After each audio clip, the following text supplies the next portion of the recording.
হরে কৃষ্ণ।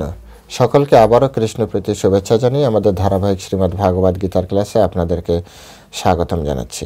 আজ আমরা শ্রীমদ্ ভাগবত গীতার অন্তর্গত ষষ্ঠ অধ্যায়ের 31 নম্বর শ্লোক নিয়ে আলোচনা করব। শ্লোকটি অত্যন্ত গুরুত্বপূর্ণ। অ্যাকচুয়ালি সমস্ত শ্লোকই গুরুত্বপূর্ণ মনে হয়। আমাদের আধ্যাত্মিক কল্যাণের জন্য প্রত্যেকটি শ্লোকই ভগবান আমাদেরকে দিয়েছেন, সুতরাং প্রত্যেকটি শ্লোকই গুরুত্বপূর্ণ। প্রত্যেকটা শ্লোকের মাধ্যমেই ধীরে ধীরে ক্রমান্বয়ে আমাদের উন্নতি সাধনের জন্য দেওয়া হয়েছে। তাই প্রত্যেকটি শ্লোক ধীরে ধীরে মনোযোগ দিয়ে আমাদের শ্রবণ করা উচিত। তাই অনুরোধ করি পুরো ভিডিও দেখবেন। পুরো ভিডিও দেখলে অনেক কথা আছে যেগুলো কৃষ্ণের কৃপায় আপনারা সেই কথাগুলো শিখতে পারবেন, জানতে পারবেন, বুঝতে পারবেন। তো চলুন শুরু করি। নম ওম বিষ্ণুপাদায় কৃষ্ণ পৃষ্ঠায় ভূতলে শ্রীমতে ভক্তি বেদান্ত স্বামিনীতি নামিনে নমস্তে সারস্বতী দেবে গৌরবাণী প্রচারিণে নির্বিশেষ শূন্যবাদী পাশ্চাত্য দেশতারিণে বাঞ্ছা কল্পতরুর্ভষ্ট কৃপা সিন্ধু ব্যবচ পতিতানাং পাবনেভ্য বৈষ্ণবেভ্যো নমো নমঃ। জয় অনন্ত কোটি বৈষ্ণববৃন্দ কি জয়, শিল প্রভুপাদ কি জয়, শ্রীমদ্ ভাগবত গীতা শ্রবণকারী ভক্তবৃন্দ কি জয়। নিতাই গৌর সীতানাথ প্রীতি প্রেমানন্দে হরি বল। ওম নমো ভগবতে বাসুদেবায়। ওম নমো ভগবতে বাসুদেবায়। ওম নমো ভগবতে বাসুদেবায়।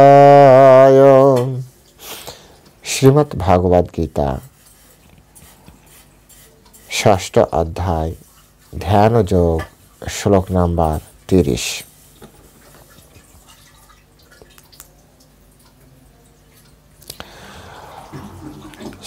সর্বভূতস্থিতং যো মাম ভজতি একত্বম অস্থিতা সর্বথা বর্তমানোপি স যোগী ময়ি বর্ততে।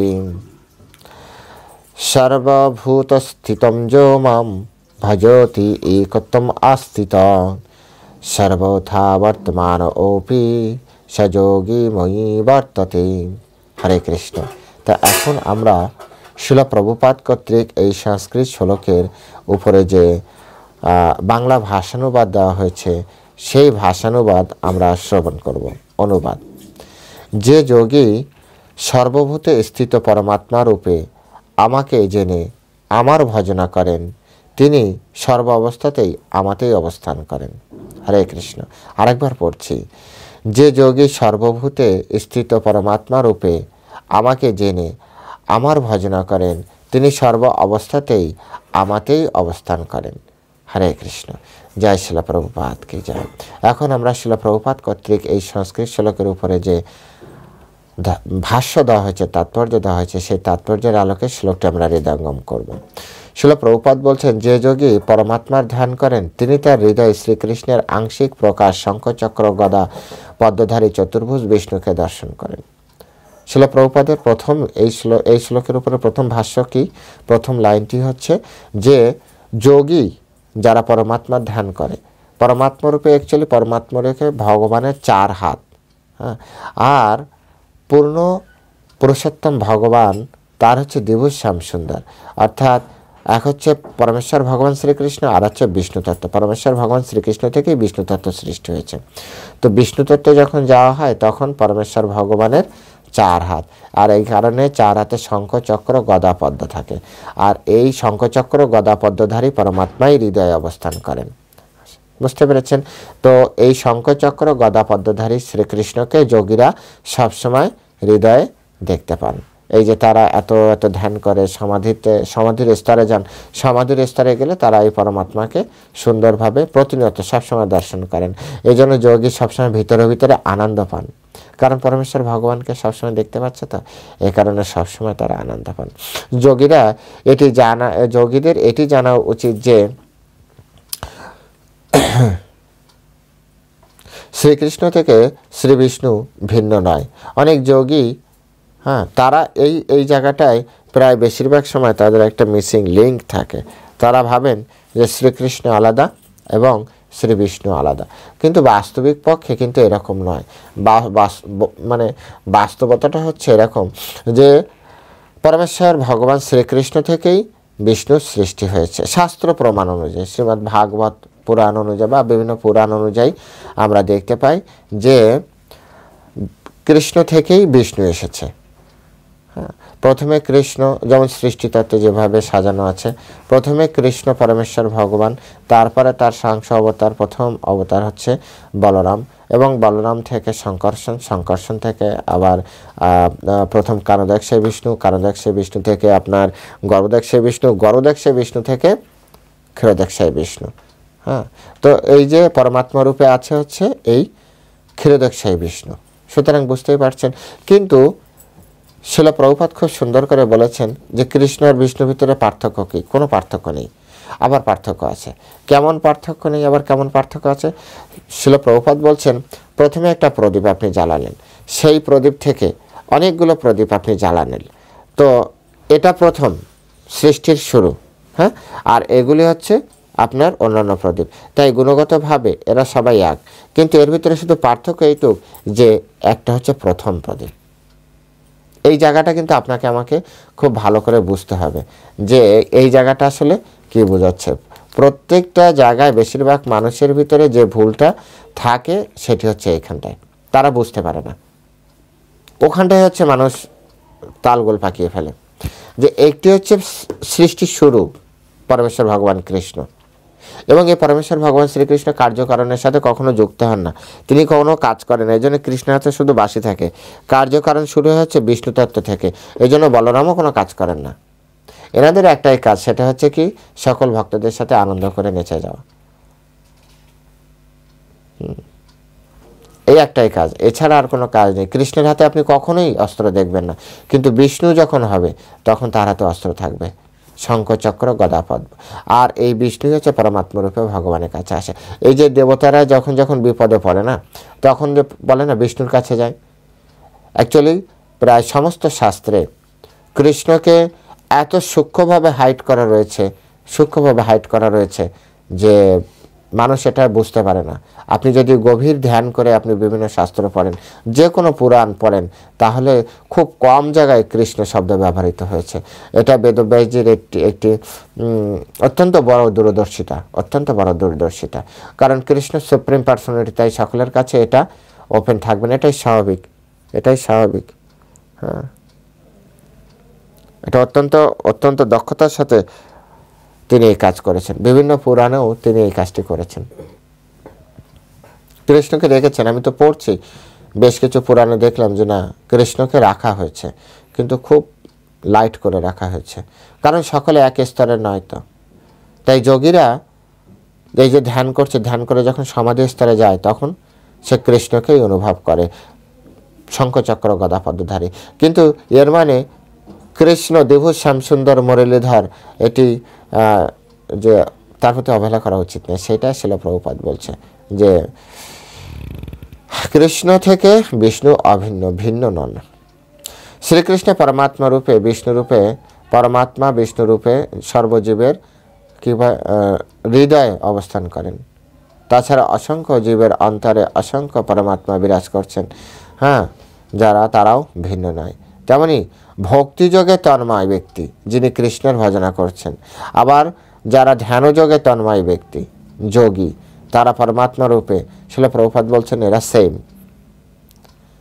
এক হচ্ছে ভক্তযোগী, তিনি সবসময় কৃষ্ণকে ধ্যান জ্ঞান রেখে তার সমস্ত কার্য পরিচালনা করছেন। আর যোগী, সে সবসময় তার হৃদয়ে ভগবান বিষ্ণুকে রেখে সবসময় ভগবান বিষ্ণুর রূপ দর্শন করছেন। এমন অনেকে আছে যারা কথাও বলতে পারে ভগবানের সাথে, সেটা তাদের কোয়ালিটির উপর নির্ভর করে। তাই আমাদেরকে এগুলি বুঝতে হবে। যেমন নারদ পঞ্চরাত্রে বলছে, যিনি একাগ্র চিত্রে কাল ও স্থান ও কালের অতীত শ্রীকৃষ্ণকে সর্বব্যাপক শ্রী বিগ্রহের ধ্যান করেন, তিনি কৃষ্ণ ভাবনায় তন্ময় হন এবং শ্রীকৃষ্ণের দিব্য সান্নিধ্য লাভ করেন এবং চিন্ময় আনন্দ অনুভব করেন। তিনি চিন্ময় আনন্দ, এই জন্য যোগীরা খুব আনন্দ থাকে। কৃষ্ণ ভক্ত সবসময় আনন্দ, কারণ তারা সবসময় এক ধরনের চিন্ময় আনন্দ প্রাপ্তি করে। তাদের জীবনে দুঃখ নেই বললেই চলে। যারা সবসময় কৃষ্ণের চরণে আত্মসমর্পণ করে আছে, তাদের জীবনে দুঃখ নেই বললেই চলে, কারণ তারা সবসময় শ্রীকৃষ্ণের দিব্য আনন্দ অনুভব করেন, সবসময় দিব্য আনন্দে থাকে তারা। কত সুন্দর! তাই আমরা যদি দিব্য আনন্দ পেতে চাই তাহলে সবসময় ভগবানকে হৃদয়ে ধারণ করতে হবে। সমস্ত ভূত মানে হচ্ছে জীব, সমস্ত জীবের পরমাত্মা, সমস্ত জীবে পরমাত্মা রূপে পরমেশ্বর ভগবানকে আমাদেরকে জানতে হবে। প্রত্যেকটা জীবের অন্তরের ভিতরে রয়েছে। এটা কিন্তু সহজ নয়, কিন্তু প্রতিদিন পড়তে হবে, সাধুসঙ্গ করতে হবে, তবে যে আমাদের ভিতরে এই যে বিষয়টা, এই বিষয়টা আস্তে আস্তে ডেভেলপ করবে। এটা একবারে এরকম হবে এমন কিন্তু নয়, এত সহজও নয় বিষয়টা। সেজন্যই তো বেশি বেশি প্র্যাকটিস চাই, সেজন্য সারাটা জীবন ধরে আমাদের প্র্যাকটিস করা দরকার, যাতে আমরা কৃষ্ণকে জানতে পারি, আমরা কৃষ্ণকে বুঝতে পারি, যাতে কৃষ্ণকে আমরা অনুভব করতে পারি, যাতে কৃষ্ণকে সবসময় আমরা দেখতে পারি। এই জন্য আমাদের সময় দেওয়া দরকার। এই যে অনেকে বলে যে এখনো সময় হয়নি, আরে তুমি কবে করবে? এটা ছেলে খেলা নয়, একদিনে হবে না। এর জন্য দীর্ঘ পরিশ্রম দরকার। একটা সরকারি চাকরি পেতে গেলে কতদিন পড়াশোনা করতে হয়, কত প্রচেষ্টা করতে হয়। আর ভগবানকে তুমি হৃদয়ে ধারণ করবে, 1-2 দিনে হয়ে যাবে, তার জন্য অধিক পরিশ্রম করতে হয়, অধিক পরিশ্রম করতে হয়, সারাটা জীবন লেগে যায়, অনেক সময় অনেক জন্ম লেগে যায়, অনেক জন্ম লেগে যায়।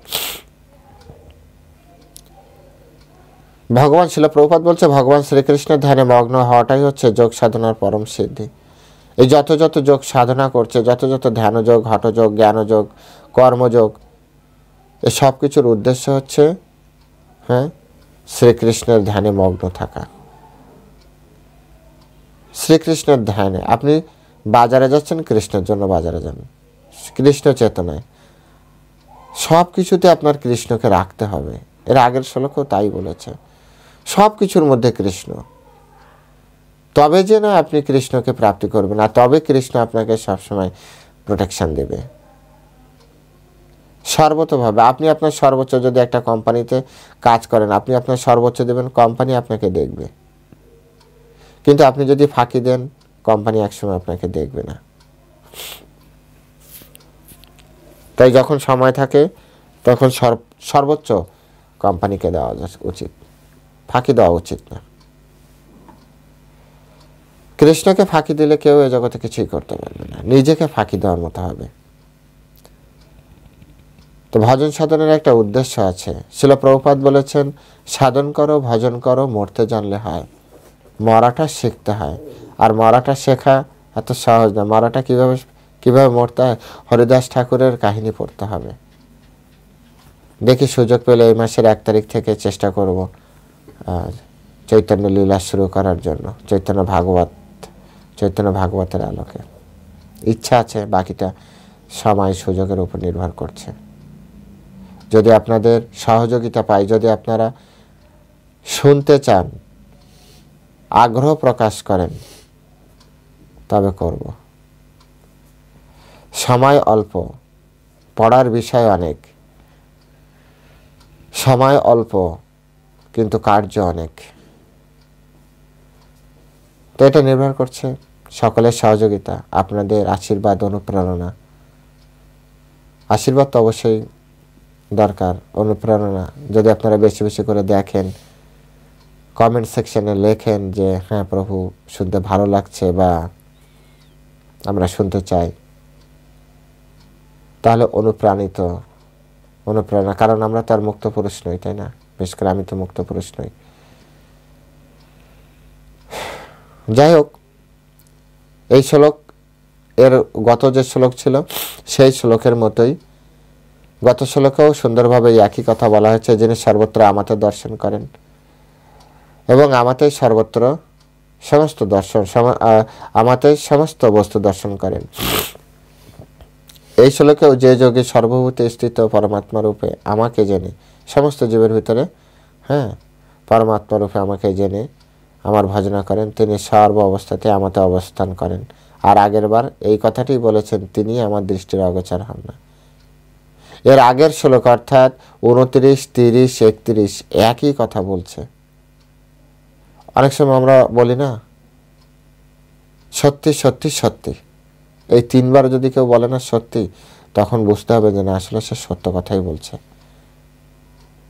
তো ঠিক তেমনি পরমেশ্বর ভগবান শ্রীকৃষ্ণ এই ধ্যানযোগে 3 বার একই নির্দেশ দিলেন যে সব কিছুর মধ্যে আমাকে দর্শন করো আর আমার ভিতরে সব কিছুকে দর্শন করো। মোটা মোটা কথা হচ্ছে এই জগৎ সংসারকে ভালো করার জন্য, আমাদের নিজেদের আত্মিক কল্যাণের জন্য আমাদের এটি দরকার। এবার বাকিটা আপনার বিচার। আপনি যদি এই অবস্থায় আসতে পারেন তো মনে করলেন যে আপনি ভগবান শ্রীকৃষ্ণের দৃষ্টির বাইরে যাবেন না। আর আপনি যদি মনে করেন যে না, আপনি এই অবস্থার ভিতরে আসতে পারেননি, তো আপনি ভগবানের দৃষ্টির মধ্যে এখনো আসতে পারেননি। নিজেকে তৈরি করতে হবে, নিজেকে আরো বেশি প্রস্তুত করতে হবে, নিজেকে আরো বেশি সময় দিতে হবে পারমার্থিক উন্নতির পেছনে। সমস্ত জীবের ভিতরে কৃষ্ণকে অবস্থান, কৃষ্ণকে দেখতে হবে। সমস্ত জীবের ভিতরে পরমাত্মরূপে পরমেশ্বর ভগবান শ্রীকৃষ্ণকে আমাদেরকে দেখতেই হবে। পরমেশ্বর ভগবান শ্রীকৃষ্ণ পরমাত্মরূপে সর্বজীবের অন্তরে বিরাজ করছেন। এই জিনিসটা যে দেখতে পারে সেই হচ্ছে কি বলে, শিল প্রভুপাদ বলছে সমস্ত কলুষ থেকে মুক্ত হন। এই জড়জগতে বিভিন্ন ধরনের কলুষতা বা পাপ রয়েছে, কিন্তু যিনি কৃষ্ণকে সর্বত্র দেখতে পান, সমস্ত জীবের হৃদয় দেখতে পান, সমস্ত জীবের ভিতরে পরমাত্মা পরমেশ্বর ভগবান শ্রীকৃষ্ণকে দেখতে পান, তিনি সমস্ত কলুষ থেকে মুক্ত। এবার আপনারাই বলুন, কলুষতা থেকে মুক্ত হতে আমরা চাই না? আর যদি আমরা কলুষতা থেকে মুক্ত হতে চাই, তাহলে সমস্ত জীবের ভিতরে কৃষ্ণকে দেখতে হবে। আর যখন আপনার দর্শনে এই জায়গায় দাঁড়াবে না, তখন আপনি একবার বিচার করুন, আপনি কাকে আঘাত করছেন, আপনি কাকে মারছেন, আপনি কাকে ফাঁকি দিচ্ছেন, বিচার করুন তো। আপনার সামনে যে দাঁড়িয়ে আছে, কে দাঁড়িয়ে আছে? আপনার পাশে যে আছে, কে আছে? সবই কৃষ্ণময়, সবই কৃষ্ণময়। এই কথাটাই ভগবদ গীতায় বলেছে যে যথার্থ যিনি পণ্ডিত, বিদ্যা বিনয় সম্পন্ন, ব্রাহ্মণে গভীহস্তিনী, শুনি চৈব সাপাকে চ পণ্ডিত সমদর্শিনা। যিনি যথার্থ পণ্ডিত, তিনি ব্রাহ্মণ, গাভী, হাতি, কুকুর, চণ্ডাল সবাইকে সমান দেখেন। আর উপরে যেতে গেলে আপনাকে এটুকু করতেই হবে।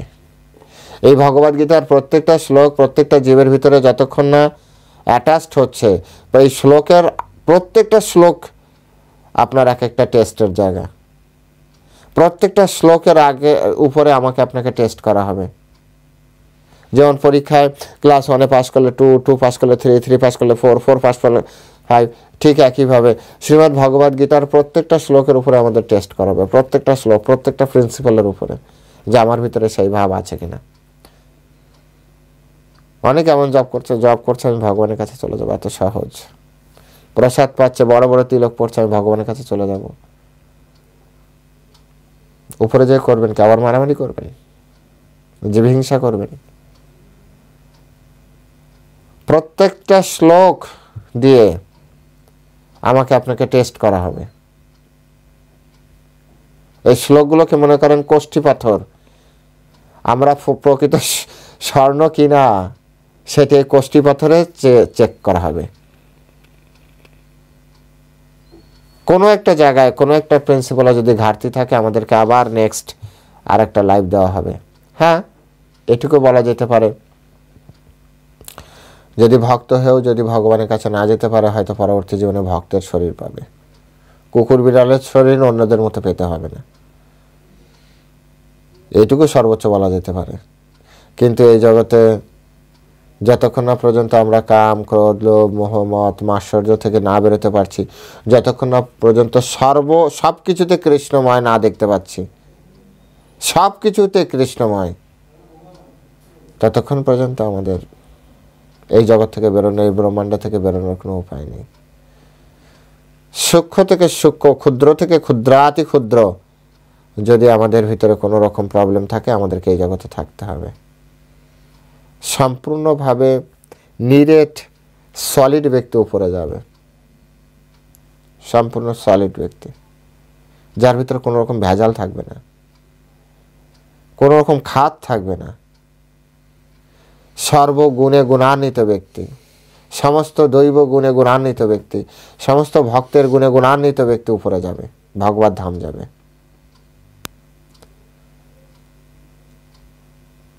তাই নিজেকে এই কারণে তৈরি করতে, এই কারণে কৃষ্ণ কতবার বলছে এই জগতে এই যে যুদ্ধ বিগ্রহ, এই জগতে যত হানাহানি মারামারি, এসব একদিনে ঠিক করে দেওয়া যায়। কীভাবে? ভগবদ্গীতার এই শ্লোক যদি সবাই আজকে থেকে মানতে শুরু করে, কিন্তু মানবে না, ফলে জগৎ তাড়াতাড়ি ঠিক হবে না। সমস্ত জীবের ভিতরে কৃষ্ণকে দর্শন করতে হবে, আর কৃষ্ণের মধ্যে সমস্ত জীবকে দর্শন করতে হবে। যেহেতু 3 বার বলেছে, তাই এটা অত্যন্ত গুরুত্বপূর্ণ। তাই আসুন আমরা ভগবানের এই নির্দেশ নিজের জীবনে পালন করার চেষ্টা করি। এই আশা রেখে আজ এখানেই শ্রীমদ্ ভগবদ গীতার বিশ্রাম রাখছি। পরবর্তী শ্লোক নিয়ে আপনাদের সাথে আবারও কথা হবে। ততক্ষণ পর্যন্ত আপনারা ভালো থাকবেন। হরে কৃষ্ণ। জয় শিল প্রভুপাদ কি জয়।